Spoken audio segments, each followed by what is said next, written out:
आप सभी को मेरा नमस्कार। मैं हूं नन्हे पहलवान और आप देख रहे हैं हमारा यूट्यूब चैनल बाबा की खरी खोटी।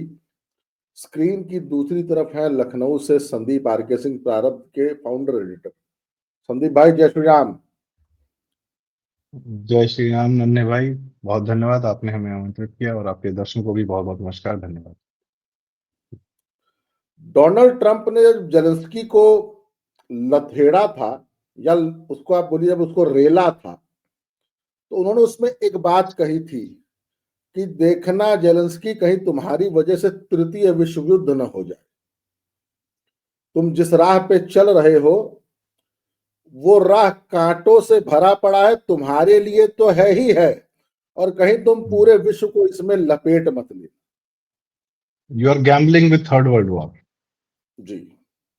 इन सब बातों में जो पिछले 4-5 सालों से भारत का अपने पड़ोसियों से या पूरी वैश्विक शक्तियों के खिलाफ जो युद्ध चल रहा है, ऐसे युद्ध में हम हमेशा चाहेंगे कि हमारी सेना का नेतृत्व एक शानदार सेनापति के हाथ में हो, जिसको ये पता हो कि उसका लक्ष्य क्या है, जिसको उसका विजन क्लियर हो। अर्जुन को जैसे मछली की आंख दिख रही थी, उसको ये पता होना चाहिए कि भारत के लिए आज सबसे बेस्ट और सबसे इंपॉर्टेंट क्या है। आप और मैं इस बात को जानते हैं कि 2029 तक तो हिंदुस्तान में भाजपा की सरकार ही रहने वाली है, और भाजपा के नए सेनापति का चयन होने जा रहा है। अब उस चयन के क्या मानक होंगे, कौन होगा, क्या होगा, ये हम आगे इस चर्चा में इन बातों पे बात करेंगे। लेकिन मैं उससे पहले आपको एक बात बता देना चाहता हूं, शायद आपको याद भी होगा कि एक बार अटल जी को भाजपा का शायद अध्यक्ष बना दिया गया था, तो कुछ ही दिनों में उन्होंने हथियार डाल दिए थे और उन्होंने कहा था कि भैया, हम स्टेज पे बैठ के, स्टेज पे चढ़ के रैली में घंटा 2 घंटा 4 घंटा बोल सकता हूं, ये संगठन का कार्य हमारे बस का नहीं है। संगठन के कार्य से मैं आपको बताना चाहूंगा संदीप भाई कि मैंने बहुत करीब से देखा है कि कैसे शिवपाल यादव ने 2013 से लेकर 2017 तक अपनी पार्टी के लिए जमीनी स्तर पे काम किया। जब अखिलेश यादव उत्तर प्रदेश में सत्ता की मलाई चाट रहे थे, तो यही शिवपाल चिचा हर जिले में जाकर अपने संगठन को मजबूत कर रहे थे और छोटे से छोटे प्यादे हर एक सिपाही के साथ इंटरेक्ट कर रहे थे और पार्टी के लिए काम कर रहे थे। संगठन में सबसे बड़ी चीज होती है अपने सबसे छोटे बूथ लेवल के कार्यकर्ता को भी अपने से जोड़ के रखना, और राष्ट्रीय अध्यक्ष और संगठन का यही काम होता है। मंच पे चढ़ के भाषण देना, लोगों को कनेक्ट करना, वो अलग चीज है, पर अपने कार्यकर्ता को अपने से जोड़ के रखना और उसके अंदर वो देशभक्ति और पार्टी के लिए वो अलग जगाए रखना, वो एक अलग कार्य है। तो मुझे लगता है कि भाजपा का जो इस बार सेनापति होने वाला है, वो व्यक्ति होगा जिसका विजन क्लियर होगा कि देश जिस विप्लव काल से गुजर रहा है उसमें उसका लक्ष्य क्या है, उसका एम क्या है, और उसको कैसे अपनी सेना से बेस्ट परफॉर्मेंस लेनी है। ओवर टू यू संदीप भाई। नन्हे भाई, आपने बड़ा अच्छा खाका खींचा है और मैं मतलब बड़ा, मुझे भी सुनने में इतना अद्भुत लग रहा था। जैसे जैसे आप बोलते जा रहे थे मेरे अपने ही विचार कौंधते जा रहे थे कि कौन सा पहले रखूं, समझ में नहीं आ रहा है। पर पहले मैं एक बात रखना चाहूंगा दर्शकों के लिए। दर्शकों, जो हम चुनाव लड़ रहे हैं या जो भाजपा लड़ती है, कांग्रेस लड़ती है, सपा लड़ती है, वो क्या है ना कि ह्यूमन सोसाइटी को एक नेतृत्व चाहिए होता है। बाय डिफॉल्ट ही होता है, प्रकृति ने प्रदत्त किया है। ठीक है, उसका हम और आप कुछ नहीं कर सकते। आप जहां रहते हैं, आपको अपने शहर के लिए एक मेयर चाहिए होता है, या आपको अपने एक पंचायत का मुखिया चाहिए होता है जब आप गांव देहात में थे, या पहले भी। डजेंट मैटर 47 के पहले, 47 के बाद, या कौन सी ज्योग्राफी या कौन सी हिस्ट्री कहां पर। हर एक कार्य के लिए एक मुखिया चाहिए होता है, एक नेतृत्व घर के अंदर मुखिया चाहिए होता है भैया। घर के अंदर जहां दो लोग बराबर हो जाते हैं वहां दुराव हो जाता है। कई बार एक और एक 11 हो जाता है, पर अक्सर ये भी हो जाता है। ठीक है, एक नेतृत्व चाहिए होता है, ह्यूमन सोसाइटी तभी फंक्शन करती है। अब सीधे देश पर आ जाते हैं। देश को एक नेतृत्व चाहिए। अच्छा, होता क्या है, इस नेतृत्व वाली जगह पर ना पहुंचने के लिए लोग दो कारणों से जाते हैं। क्योंकि इस नेतृत्व वाली जगह को अधिकार मिलते हैं, और इस नेतृत्व वाली जगह के पास बहुत सारी जिम्मेदारियां होती हैं, कर्तव्य होता है। क्योंकि अगर वो उन्होंने कर्तव्य का पालन नहीं किया तो समाज में अव्यवस्था फैल जाएगी। समाज अपना अधिकार देता है कि भैया हमारे बिहाफ पर आप निर्णय ले लो, ताकि हमें व्यवस्थित रख सको। कुछ लोग जाते हैं उस अधिकार को एंजॉय करने, कुछ लोग जाते हैं वहां के कर्तव्यों को पूरा करने। और ये बहुत बड़ा फर्क है भाजपा और भाजपा के अलावा बाकी सब पार्टियों में। भाजपा का जो नेतृत्व उभरता है वो वहां कर्तव्यों की पूर्ति के लिए जाता है। अब बाकी सारी पार्टियों में, जो कि कांग्रेस की ही नाजायज औलादे हैं, सपा हो, राजद हो, शरद पवार हो, ये हो वो हो, कोई, सब उस अधिकारियों का मजा लेने जाते हैं कि इससे तो मजा ही आ जाएगा, पैसा कमाएंगे, एंजॉय करेंगे, पूरी दुनिया को लूट लेंगे, या जो भी वो करते हैं।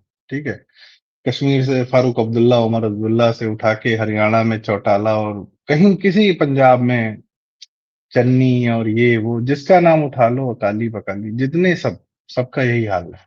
एक्सेप्शन कम ही मिलते हैं। ठीक है, और अपने कुकर्मों को छुपाने के लिए अपने बच्चों को सीएम बना देते हैं कि भैया कम से कम हमारा बच्चा हमारी फाइल नहीं खोलेगा, नहीं तो हमारा भाई शिवपाल यादव आ जाएगा तो भी वो हमारी फाइल खोल देगा। ठीक है, खैर दर्शन वो केस सॉल्व। शिवपाल यादव संगठन के काम आपने जिक्र किया, संगठन का काम करते करते आदमी की मेमोरी शार्प होनी चाहिए। उन लोग के बारे में प्रसिद्ध है, शिवपाल और मुलायम के बारे में, कि उन लोगों के एक एक ब्लॉक के कार्यकर्ता का, उसके अध्यक्ष का, आदमी का चेहरा देखते ही नाम बता देते थे, घर की कहानी बता देते थे, किसको क्या दिक्कत है वो बता देते थे, वैसे कनेक्टेड रहते थे अपने। देखो पॉलिटिक्स में ना किसी के पास, एक इंसान के पास कुछ नहीं होता है सिवाय ह्यूमन डीलिंग के। जो जमीन से उठता है ना, सिर्फ इंसानों को डील करते करते करते करते उठता है, तो इंसानों की समझ होती है, चाहे वो किसी पार्टी का हो। इतनी खूबी उसमें होती है, जो जमीन से उठ के ऊपर जाता है। उनके बच्चों की कहानी छोड़ दो, उनके बच्चों को तो भैया घर में ऐसा बैट बॉल खिलाया जाता है कि जब तक वो बैटिंग कर रहे हैं तब तक सारी दुनिया बॉलिंग कर रही है, आईएएस अधिकारी भी बॉलिंग कर रहे हैं। और जब भैया का मन नहीं हुआ तो बैट बॉल लेके, स्टंप लेके घर के अंदर चले गए। अखिलेश यादव वाला केस याद होगा, आईएस 11 वर्सेस सीएम 11 का मैच होता था, तो 5 साल लगातार अखिलेश यादव ही मैन ऑफ द मैच थे। और अंतिम साल में जब एक आईएएस अधिकारी की बॉलिंग से गलती से एक अखिलेश यादव आउट हो गए, तो आईएएस अधिकारी अपना सर पकड़ के बैठे कि हे भगवान हमारा अब क्या होगा। खैर, भाजपा के अध्यक्ष पर आते, चुनाव जो है ना वो युद्ध है।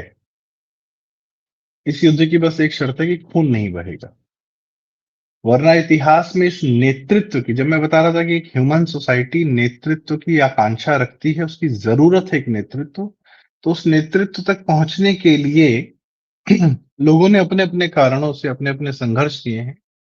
और अक्सर वह संघर्ष खूनी होता था, और उसमें इंस्टेबिलिटी होती थी, उसका कोई टाइम फ्रेम नहीं होता था। कोई राजा बहुत मजबूत तो 50 साल तक राजा है तो कोई दिक्कत नहीं भाई, कोई राजा एकदम कमजोर तो पता चला कि महल में ही हत्या हो गई उसकी, अब पता नहीं क्या हो गया क्या नहीं हो गया। तो इंस्टेबिलिटी स्टेबिलिटी का कुछ आसार नहीं था। तो जब समाज इवॉल्व करता है तो वो अपने लिए डेमोक्रेसी चुनता है। जैसे भारतीय समाज 2000 साल पहले इवॉल्व कर गया था, तो वैशाली और लिच्छवी साम्राज्य में उन्होंने अपने लिए गणराज्य चुन लिए थे, और डेमोक्रेसी तब की है हमारे पास। तो सब पूरा हमारा समाज, हिंदू समाज, बहुत पहले से बहुत इवॉल्व है। ठीक है, अंग्रेजों बाद में जो भी हुआ सो हुआ, एक अलग कहानी है। तो हमने अपने लिए चुनावी व्यवस्था चुनी कि हमको बिना खून बहाए हमको अपना एक नेतृत्व चाहिए जिसकी जिम्मेदारी हो, जो अकाउंटेबल हो। अकाउंटेबिलिटी के लिए क्या है कि भैया 5 साल बाद आके जो है फिर से चुनाव लड़ना, बताना कि क्या किया क्या नहीं किया, जनता जो सोचेगी वो तुमको उठाएगी पटकेगी, जो है तो है। तो इनडायरेक्टली एक लार्जर मास में आपने अपना अधिकार क्षेत्र छोड़ दिया जनता ने कि भैया हम चुनेंगे। अब ये चुनाव कैसे होता है, इसके लिए एक राजनीतिक पार्टी चाहिए होती है। सत्ता में तो बाद में आओगे, मोदी जी प्रधानमंत्री बाद में बने थे, पहले तो भाजपा के अंदर थे ना। भाजपा पार्टी ने उनको प्रधानमंत्री पद का उम्मीदवार बनाया था। तो उस समय भाजपा के अध्यक्ष थे राजनाथ सिंह, उससे पहले गडकरी जी और सब सब। तो पार्टी कैसे सस्टेन कर रही थी? पार्टी सस्टेन की भाजपा कभी बहुत ब्रूड मेजोरिटी में जाके 2014 में आई थी, और 84 वाले चुनाव में दो सांसद थे, पर पार्टी तो सस्टेन कर रही थी ना। तो ये पार्टी इतनी इंपॉर्टेंट है, जब सत्ता नहीं रहेगी तो ये पार्टी ही आपको जिंदा रखेगी। जब सत्ता रहेगी तब ये पार्टी अपना विस्तार करेगी, अपने विचारधारा को। पार्टी का जन्म ही विचारधाराओं पर होता है। कोई भी समाजवादी हो, सब लोहिया जी की ही जननी है सब। अब वो एक अलग कहानी है कि वो तुरंत पलट गए लालू, और ये लोग समाजवाद की बात नहीं करें तो ठीक है, इनके मुंह से शोभा भी नहीं देता है अखिलेश मुलायम वगैरह के। पर भाजपा ने वो विचार जिंदा रखा है, वो विचार है भारत का। और भारत युद्ध में है दर्शकों, लगातार युद्ध में। आज से नहीं है, सोनिया ने आके, अंग्रेजों ने, रशियंस ने, केजीबी और यूएसएसआर के माध्यम से इंदिरा गांधी के समय में, और मनमोहन सिंह ने जब देश को दिवालिया कर दिया था, फिर आईएमएफ के हवाले किया, और 91 में नरसिम्हा राव ने थोड़ी बहुत इकोनॉमी खोली, लाइसेंस राज, कोटा राज खत्म किया। भारत पर कब्जा बनाए रखने की एक कवायद आज से नहीं चल रही है, 2000 साल से चल रही है। रोमन्स भी आए थे, ग्रीक्स भी आए थे, फिर अरब भी आए, फिर तुर्क भी आए, और उसके बाद में अंग्रेज भी आए। भारत पे कब्जा चाहिए, भारत के संसाधनों पर, भारत के मस्तिष्क पर, हिंदुओं के मस्तिष्क पर, हिंदुओं की आत्मा पर, हिंदुओं के शरीर पर कब्जा चाहिए। सबसे बड़ा एग्जांपल है आईटी इंडस्ट्रीज। जाओ कुलीगिरी करो, करते रहो हमारे लिए कुलीगिरी, पैसा बढ़िया देंगे, नौकरी करते रहना हमारी। अपनी कंपनी मत खोल लेना तुम आईटी की, अपना प्रोडक्ट गूगल ट्विटर ये सब मत बना लेना, नौकरी करो हमारे लिए, पराग अग्रवाल बन जाओ, ठीक है। That's another thing. भारत पर कब्जा बनाए रखने की कवायद बहुत पुरानी है, और ये युद्ध है। तो युद्ध, अब आपने जो शब्द इस्तेमाल किया था, मैं उसी की तरह आता हूँ, सेनापति। सेना जो है ना, वो इस युद्ध में जो चुनाव लड़े जा रहे हैं, सेना हमारी आर्मी, वह हमारे बॉर्डर्स पर है, सीमा की रक्षा के लिए है, पुलिस इंटरनल सिक्योरिटी के लिए है, बीएसएफ है, सीआरपीएफ है, फाइन। बट सत्ता में जेलेंस्की को बिठा दिया, पूरा देश तबाह हो गया। अमेरिका ने जेलेंस्की को बिठाया, नेतृत्व पर आपके अपना आदमी बिठा दिया, कहीं ढके छुपे, आपकी आर्मी आर्मी ये वो सब तबाह हो गई। क्यों? क्योंकि जेलेंस्की राष्ट्रपति हो गया। केजरीवाल को दिल्ली में बिठा दिया तो पूरा दिल्ली तबाह कर दिया। आपका नेतृत्व बाहरी हाथों में नहीं खेल सकता है। पर वो नेतृत्व बना कैसे रहेगा? उसको तो चुनाव लड़ना है। चुनाव लड़ने में या तो देश संभाल ले या पार्टी संभाल ले। तो पार्टी संभालने के लिए एक आदमी अलग है, वह है राष्ट्रीय अध्यक्ष। वरुण भाई को आप जानते होंगे, बनारस वाले हमारे भाई साहब, उन्होंने बड़ी एक अच्छी बात कही थी कि मोदी जी ने आते ही भाजपा के सिस्टम को दुरुस्त किया। और सर ये बहुत बड़ा, अमित शाह का तो मैं इस बात में लोहा मानता हूं भाई। अटल जी के कार्यकाल में जितने संगठन के लोग थे सब सत्ता में आ गए, और तुम देखो जितनी पार्टियां हैं वो इसी मारे बर्बाद हुई कि संगठन में अगर शिवपाल ने जिताया तो उसको पहले मंत्री बनना पीडब्ल्यूडी का। और एकमात्र आदमी था जिसने अगर चुनाव जिताया, उत्तर प्रदेश का प्रभारी था, 72 सीट जिताया, इतना बड़ा काम किया, जिस उत्तर प्रदेश में कहीं भाजपा ठहरती नहीं थी वहां से मैक्सिमम सीट्स ला के दिया, मेजोरिटी में मोदी जी को लाने का कार्य किया। लेकिन वह आदमी पहली सरकार में 14 से 19 में सरकार का हिस्सा नहीं था। उसको जिम्मेदारी मिली कि पहले संगठन भाजपा के पार्टी को ठीक करो। तो उन्होंने पहले भाजपा का अध्यक्ष पद संभाला, सत्ता का पार्ट नहीं हुए। हर आदमी सत्ता का पार्ट फट से हो जाना चाहता है। कांग्रेस कांग्रेस की तकलीफ क्या है? यही है कि जो एक प्रदेश जिता देता है वो कहता है कि भैया हम ही मुख्यमंत्री बनूंगा, नहीं तो हम ही मंत्री बनूंगा, नहीं तो हम ही लूटूंगा, हम पार्टी जाए भाड़ में। 2004 से 2014 तक राहुल गांधी का नेतृत्व चल रहा था, पार्टी के लिए कोई काम नहीं था, सब सत्ता, दिल्ली की सत्ता एंजॉय कर रहे थे। खैर, इसीलिए डाउनफॉल हो गया। मोदी जी ने इस बात से सीखा कि मुझे इस समय संगठन को मजबूत करना है। उन्होंने अपना सबसे विश्वस्त आदमी भाजपा अध्यक्ष बनाया, और अमित शाह ने एक अद्भुत कार्य किया अपने 6 साल के कार्यकाल में भाजपा को एकदम। अब मैं बताऊं, आप बता रहे थे कि मैं अपना अनुभव बताता हूँ। मैं भी 2016, 17, 18, 19 में उत्तर प्रदेश की भाजपा ऑफिस में मैं अपने कुछ ये कि भैया ये लोग जीते आए, इस प्रकार से मैं अपना एक छोटा मोटा आइडिया लेकर गया था। वो एक अलग कहानी। बंसल जी से बातचीत हुई, मुलाकात हुई, अपने प्रोजेक्ट रखे हमने सामने, उन लोगों ने सुना भी समझा भी। खैर वो इम्प्लीमेंट नहीं हुआ, वो एक अलग कहानी। पर मैं बताऊं नन्हे भाई, हम लोग कितनी गाली दे दें कि कार्यकर्ता ऐसा वैसा, भाई साहब आम आदमी होने के नाते मैं बताता हूँ, 2 मिनट भाजपा के ऑफिस का काम नहीं संभाल सकते हम लोग, हमारी हैसियत नहीं है। इतना काम है, इतना काम है, इतना रूटीन है, इतनी चीजें हैं करने को, इतना करवा देते हैं, इतना काम मैनेज करते हैं, इतना जनता से संपर्क कराते हैं, हर दिन के लिए उनके पास कुछ ना कुछ कुछ ना कुछ कुछ ना कुछ कर रहे हैं। हम और तुम बर्दाश्त नहीं कर पाएंगे हम लोग।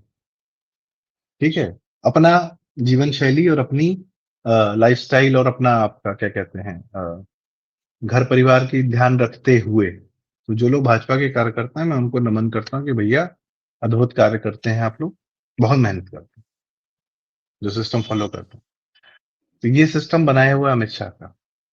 अब अमित शाह ऑफ कोर्स ठीक है, कुछ हुआ 2024 में, वो रिजल्ट्स नहीं आए, 14 में आए, 19 में आए। आप देखो आज इसमें भारत का मैप देखो, कितनी जगह भाजपा की सरकारें। भाई योगी जी मुख्यमंत्री बने तो वो तब बने ना जब यहाँ के भाजपा संगठन में ने मेहनत की और उत्तर प्रदेश में मोदी जी के नाम पर 325 सीट जीते। और मैं बता रहा हूं, मैं तुमको खुलेआम बोल रहा हूं, पूरे यूपी में किसी से पूछ लो, योगी जी को सीएम फेस बना के अगर 17 का चुनाव लड़ते नहीं जीतते।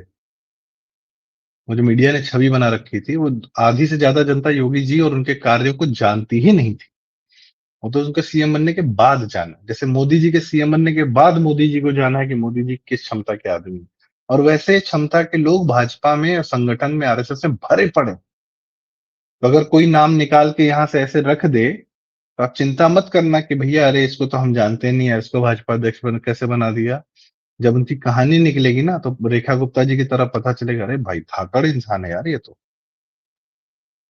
तो पॉइंट इसकी जो नेतृत्व है भाजपा का, बहुत सारे नाम है, धर्मेंद्र प्रधान का नाम चल रहा है, भूपेंद्र यादव का नाम चल रहा है, शिवराज सिंह चौहान जी का नाम चल रहा है, मनोहर लाल खट्टर जी का नाम चल रहा है। नाम लेते रहो, कोई समस्या नहीं, सब लोग नाम लेते रहे। पर मेरा मकसद ये है कि कोई नाम आएगा उसमें हमारा आपका विशेषाधिकार नहीं है भाई, वो तो नेतृत्व का है, हमारे मोदी जी का है। वो आपने एक बहुत सही बात करने ने भाई, वो भारत के साथ अलाइंड है कि नहीं, वो ये क्या वो ये समझता है कि वो एक युद्ध का पार्ट है। सिर्फ सेना युद्ध का पार्ट नहीं है, भाजपा का अध्यक्ष भी एक युद्ध का पार्ट है। उसको हर दिन एक युद्ध लड़ना है। सेना को तो कभी बाहर से हमला हुआ तो युद्ध लड़ना है, इसको तो हर तीसरे महीने एक स्टेट में चुनाव हो रहा है, वहां युद्ध लड़ना है। पंजाब में आम आदमी पार्टी की सरकार है, खालिस्तानियों का, ड्रग्स का, पाकिस्तानी बॉर्डर से नंगा नाच चल रहा है। दिल्ली में केजरीवाल था, नंगा नाच हो रहा था, खालिस्तानियों ने तो लाल किले पे आके तांडव मचा दिया इसी केजरीवाल की सपोर्ट से। शाहीन बाग हो गया। आप लोकतंत्र में, और लोकतंत्र में एक युद्ध लड़ने का एक ही तरीका है कि आपको खून नहीं बहाना। इसका मुझे बड़ा अच्छा उदाहरण याद आता है, 26 जनवरी को जब सो कॉल्ड दो कौड़ी के आड़तीये जो किसान के रूप में आके दिल्ली में नंगा नाच कर रहे थे, जब झंडा उखाड़ के फेंका, वैसे पुलिस ने एक डंडा नहीं उठाया। आप अपनी सेना से ये कह सकते हो कि जाओ हमारे लिए गोली चला दो और मर जाना, वो एक बार फिर भी आसान है। पर यह कहना कि सामने वाला आपको पीट दे, मार दे, आप खाई में कूद जाना लेकिन डंडा मत चलाना, ये एक नेक्स्ट लेवल बात है। क्योंकि उसका विजन क्लियर था कि भाई साहब मुझे इनको एक लाश नहीं देनी है जिस लाश के लिए ये पूरा तांडव हो रहा है और जिसके लिए राजदीप सरदेसाई झूठा ट्वीट करने के लिए तैयार बैठा है, फेक न्यूज फैलाने के लिए तैयार बैठे हैं। न सिर्फ राजदीप सरदेसाई, बहुत सारे लोग, पूरा मीडिया उस। तो सेना पर वो पकड़ होनी चाहिए कि आप, और उसमें क्या है, पकड़ क्यों होनी चाहिए कि विजन है भारत के लिए। भारत इस समय अपने सबसे नाजुक दौर से गुजर रहा है। आपने अभी अंगड़ाई ली, आप अभी बढ़ना शुरू किए, आपके लिए अभी अभी ट्रंप ने पीछे से जरा सी कुर्सी खींची कि भैया बैठो, आप लोग बहुत बढ़िया काम कर रहे हो। अदरवाइज यही अमेरिका है आपकी बत्ती लगाने में, आज तक उसने कोई कोर कसर नहीं छोड़ी। पाकिस्तान को फंड किसने किया? अमेरिका ने किया भाई। पाकिस्तान ने जितने आतंकवादी हमले किए हैं, जितने आप पे 26/11 का हमला किया, ये किया वो किया, सब अमेरिका के कहने पे किया है। उसका अपना पर्पस था। भारत इंटरनली डिस्टर्ब रहेगा तो यहाँ से लोग पढ़ लिख के सीधे अमेरिका पहुंचेंगे, यहाँ का बेस्ट ब्रेन्स यहाँ से उठ के अमेरिका जाएगा। ठीक है, यहाँ की कंपनीज पे उनका आधिपत्य होगा, वो इन्वेस्टर लेके आएंगे, जो भी बहुत सारी कहानी, वो एक अलग कहानी। भाजपा का अध्यक्ष मायने रखता है। संघ, ऑफ कोर्स संघ एक बहुत बड़ा फैक्टर है। संघ का जो जानकारी भारत को लेकर इस समय है, वो भारत के किसी ऑर्गेनाइजेशन, किसी एनजीओ, किसी गवर्नमेंट डिपार्टमेंट के पास नहीं है। तो संघ भारत को इस समय जानता है, सुनता है, कि उसे कान हर जगह लगे हुए हैं। जो फीडबैक उसके पास है वो हमको आपको पता भी नहीं कि कौन सा इलाका, कौन सा जिला क्या सोच रहा है, क्या नहीं सोच रहा है, जी किसको कैसे देखना है, क्या करना है। तो संघ का और भाजपा, अभी कई लोग कह रहे थे कि भाजपा अध्यक्ष इसलिए नहीं चुना जा रहा क्योंकि संघ का इस बार दखल है और भाजपा का अपना दखल है। ठीक है, और यह समन्वय होते होते जो समय लग रहा है, लगे, कोई दिक्कत नहीं है। पर जो भी आदमी चुना जाएगा, अगर इन दोनों के ज्वाइंट वेंचर से चुना जाए, तो मुझे इसमें लगता है कि ये सबसे बेहतर होगा। कोई ऐसा आदमी ना हो जो किसी को पसंद ना आए, उसको पसंद ना आए, सबके समन्वय से हो, और जिसका फंडा, जिसका विजन भारत के लिए हो, कि मुझे भारत में भाजपा को इतना मजबूत करना है, जड़ें फैला देनी है कि यदि सत्ता में नहीं भी रहे कोई चिंता नहीं, चलते रहे। जब भाजपा सत्ता में नहीं होगी भाई, तब जो भाजपा पार्टी है, जो संगठन है, वही जिंदा रहेगा और वही हम सबको जिंदा रखेगा, क्योंकि दुश्मन बहुत सारे हैं। जी धन्यवाद।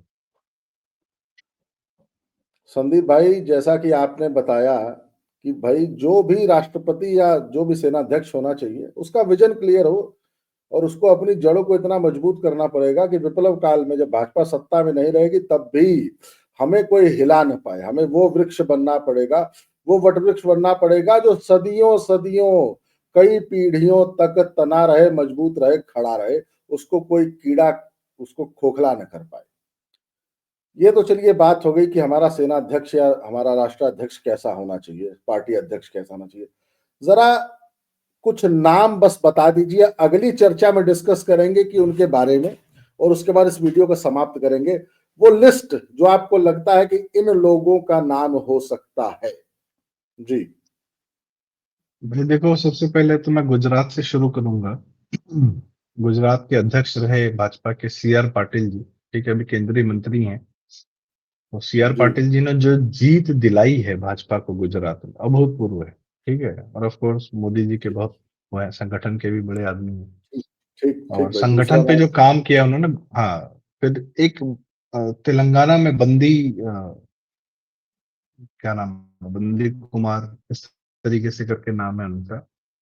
तो तेलंगाना में बहुत अच्छा काम कर रहे थे, भाजपा बहुत तेजी से बढ़ रही थी। चुनाव के 2-3 महीना पहले, 4 महीना पहले उनको हटाया गया, but he is very fierce. ठीक है, एक दो नाम और हैं। त्रिपुरा हम जीते थे सुनील देवधर जी के कारण। जी अद्भुत आदमी, महाराष्ट्र का आदमी, 25 साल नॉर्थ ईस्ट में रहा, नॉर्थ ईस्ट की सारी भाषाएं सीख गया, फिर सीधे तेलंगाना भेजा गया, 6 महीने में तेलुगु सीख गया। अद्भुत आदमी, I met him, is amazing.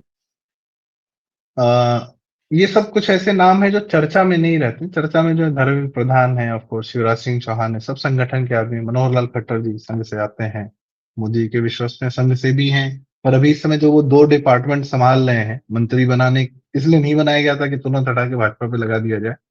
नगर विकास और ऊर्जा मंत्रालय संभालने भैया, वो हरियाणा के मुख्यमंत्री रहे हैं भैया, हरियाणा में आपको जीत दिला दी है इतनी बार, तो अद्भुत है। ठीक है, और सुनील बंसल जी एक हैं जो ऑफ कोर्स यूपी उन्होंने 3 बार जिताया आपको। यूपी से 2014 से 72 सीट दिलाई, 17 में 325 सीट विधानसभा की दिलाई, 19 में फिर जिताया सपा बसपा के गठबंधन के बावजूद। फिर इस समय बंगाल और 2-3 स्टेट्स का प्रभार है उनके पास। जी और देखो यार, इतनी ही जानकारी है, मैं ये नहीं कहता कि मैं बहुत जानकार आदमी हूँ, थोड़ी बहुत बहुत सीमित जानकारी है। और भाजपा में जो होता है उसकी जानकारी दिल्ली की मीडिया को नहीं है, तो हम कोई नहीं होते क्लेम करने जी वाले। प्लस जी कुछ और लोग हैं, तमिलनाडु से आते हैं, एक महिला है, कुछ का मैं नाम भूल रहा हूँ, अब सोचो अन्नामलाई जी अगर तमिलनाडु में इतना बड़ा काम करते हैं, हमें दिखता है कि तमिलनाडु में हिंदुत्व का, भाजपा का उभार हो रहा है, तो अन्नामलाई कोई वहां की सरकार में तो है नहीं, सीएम तो है नहीं, वो तो वहां के भाजपा अध्यक्ष है। ठीक है, जी तो वो भाजपा का वो काम कि आप उत्तर प्रदेश, उड़ीसा जीतते हैं आप पहली बार, उड़ीसा में जो इस बार लोकसभा की सीटें आपको मिली हैं, उससे वो आपको इतना बड़ा बोनस दे गया है जो आप 240 पे यहाँ पहुंच गए। तो जी धर्मेंद्र प्रधान जी का बड़ा रोल रहा वहां पर, उड़ीसा के ही हैं वो। तो अब देखिए कौन हो सकता है, क्या हो सकता है, पर इंपॉर्टेंट है, this person will be a person to look for. ये इंसान बहुत जरूरी होगा। जैसे अमित शाह जी थे, जेपी नड्डा जी, आप पता है जेपी नड्डा जी को आदमी कितना भी गाली दे दे, कुछ भी कर दे, आज तक के भाजपा अध्यक्षों में सबसे ज्यादा जीत जेपी नड्डा जी के खाते में हासिल है, 26 चुनाव जीते हैं। Sustainability, continuity. ठीक है, ट्रम्प एक बार जीता, फिर जो भी कारण हुआ सत्ता से बाहर हुआ, फिर वापस आया, पर मोदी जी जीते तो रहते चले गए। Continuity is very much important. तो क्या सत्ता की कंटिन्यूटी, और इस समय पर्टिकुलरली अगले 10 साल 20 साल तक कोई ये भाजपा के अध्यक्ष में दे सकता है, प्रदेशों में भी और देश में भी? देश में। ये इंपॉर्टेंट है। बाकी नाम थोड़े बहुत अब जितने हैं उतने ले लिए गए हैं, सबके अपने प्रोज हैं, सबके अपने कॉन्स हैं। बाकी संघ जाने, मोदी जाने, हम क्या जाने। जी ठीक। संदीप भाई, आपने हमें हम्म, समय दिया, हमारे दर्शकों को समय दिया, आपका बहुत बहुत धन्यवाद। आपने करीब करीब एक बात क्लियर कर दी इस चर्चा में कि जो भी बने वो राष्ट्र के लिए काम करे, क्योंकि राष्ट्र सर्वोपरि है।